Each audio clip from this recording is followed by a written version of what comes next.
प्रीती गायगोले यांच्यावर वारंवार मारहाण करून मानसिक छळ करीत असल्याबाबत व पती शासकीय नोकरीवर असून सुद्धा मूलभूत सुविधा पुरविण्यास नकार देत असल्याबाबत 25 एप्रिल 2025 रोजी दुपारी 12:30 वाजताच्या सुमारास श्रमिक पत्रकार भवन राजापेठ अमरावती येथे प्रीती गायगोले यांनी पत्रकार परिषद घेतली. प्रीती रवी गायगोले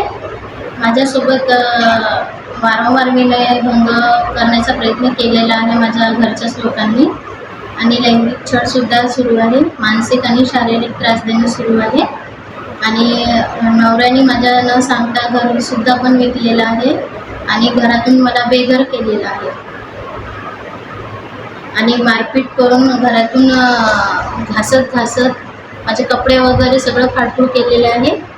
आणि मला खूप मारलं सुद्धा त्यांनी आणि माझा मानसिक आणि शारीरिक छळ पण केलेला आहे त्यांनी आणि माझ्यावर विनाकारण आरोप करत आहे की ही कालाजादू करते आणि करणी करते आणि मला मारून टाकण्याचे प्रयत्न करते. अशोकभाई जोशी, विदर्भ न्यूज, अमरावती.